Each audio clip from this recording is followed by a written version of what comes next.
শাশুড়ি আম্মার হাতের রান্না খাওয়ারও ভাগ্য লাগে। আলহামদুলিল্লাহ আমার সে ভাগ্যটা আছে, ভাগ্যটা হয়েছে, আল্লাহ করে দিয়েছে। তো আজকে মা তো অনেক দিন হলেই আসছে বগুড়াতে। তো আজকে বললাম যে মা একটু নাস্তা বানিয়ে খাওয়ান। তো মা সবজির পাকোড়া বানাতে বসে গেছে। তো মা এদিকে বানাইতেছে আর আমি দাঁড়ায় দাঁড়ায় ভিডিও করতেছি। এখানে অনেকগুলো সবজি দিচ্ছে, তারপরে ফুলকপি, ওই যে পেঁয়াজের কলি, তারপরে আলু, তারপরে পেঁয়াজ, কাঁচামরিচ সব কিছু দিয়ে আটা, একটু চালের আটা, একটু ময়দা দিয়ে ডিম দিয়ে মাখিয়ে নিচ্ছে। তো অনেক মজা হয়েছিল, অনেক টেস্ট হয়েছিল নাস্তাটা। তো এদিকে আহিল হলো যে ওই যে ওর পাশের ফ্ল্যাটে ওর আঙ্কেলদের বাসায় গেছে, তো জুতা নিয়ে ঘুরতেছে।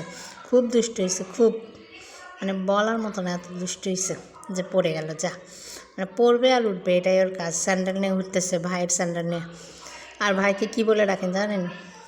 আরাতকে ডাকে আ করে, আ করে ডাকবে শুধু।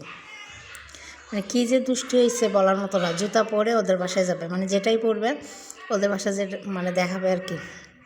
তো এদিকে দেখি মা একদম বানাই ফেলছে, এখন ভাজবে আর খাবো।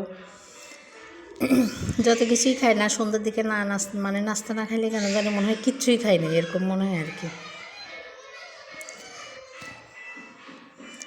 আলহামদুলিল্লাহ আমার শাশুড়ি মা অনেক ভালো, অনেক মানে কোনো একটা দিন এত বছর ধরে তার সাথে একটা দুই রকম মানে দুইটা কথা হয় না, এরকম আর কি।